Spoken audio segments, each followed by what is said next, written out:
반갑습니다. 케빈입니다. 4월 27일 테크투데이 시작합니다. 오늘 테크투데이에선 며칠 전 테크투데이 소식 이어서 갤럭시 Z 플립 5 그리고 폴드 5에 관한 내용 전해드리도록 할 텐데 그 전에 먼저 갤럭시 워치 6 시리즈에 관한 내용부터 전해드리도록 하겠습니다. 이전 테크투데이를 통해서 이번 8월에 갤럭시 Z 플립 5, 폴드 5와 함께 새로운 갤럭시 워치 6 시리즈가 발표될 것으로 보이고 이번에는 프로형 모델이 출시되지 않고 클래식형 모델이 출시되며 베젤도 많이 얇아지고 고급형 모델에서는 물리 베젤링이 탑재되며 새로운 칩셋 엑시노스 W920 칩셋이 탑재가 되면서 10% 정도 더 빠른 성능을 보여줄 것으로 보인다고 전해드렸었습니다.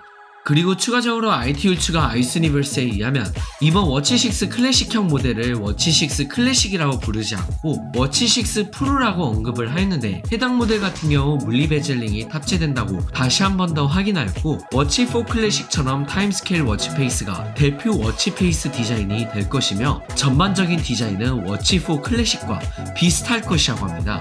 대신 물리 베젤링이 테두리가 더 얇아지고 디스플레이가 조금 더 커지는 것으로 보여집니다.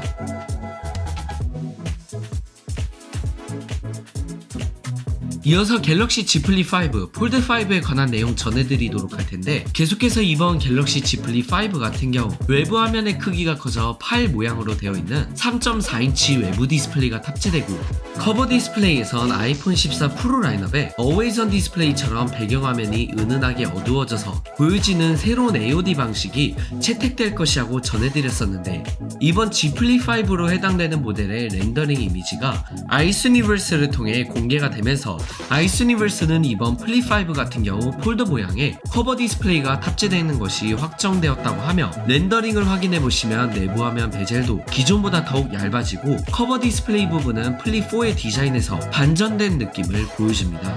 폴더 형태의 모양에 맞게 커버 디스플레이의 소프트웨어를 현재 최적화하고 있는 단계에 있다고 하며 추가적으로 카메라 부분도 언급이 되었고 Z 플립 5 내부 화면에는 전작과 동일한 10메가픽셀 셀피 카메라가 탑재된다고 합니다.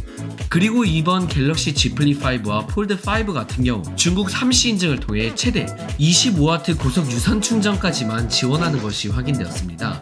물론 폴드 5 같은 경우 45W 고속 충전을 지원할 가능성이 있고 실제로 이번 S23 시리즈가 출시되기 전에 유출됐던 3시 인증에서도 S23 울트라가 최대 25W 고속 충전까지 지원된다고만 표시가 되었으며 이 부분에 대해선 추가적으로 지켜봐야 할 것으로 보입니다.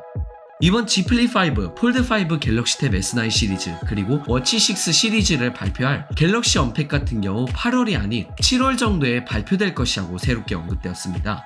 그 전에 먼저 미국 샌프란시스코, 스페인, 영국 등 타 국가에서 언팩이 진행됐던 것과는 별개로 이번 7월 갤럭시 언팩 같은 경우 부산 엑스포 2030 유치를 위해 부산, 대한민국에서 개최될 것이라고 하며 7월 25일 화요일 오후 11시 정도에 개최될 것이라는 내용이 IT율츠가 RG 클라우드 S를 통해 언급이 되었고 아이스니버스 또한 7월에 발표될 것이라는 내용을 언급하기도 했습니다. 오늘 테크투데이 소식 여기서 마치겠습니다. 시청해주신 여러분 고맙습니다.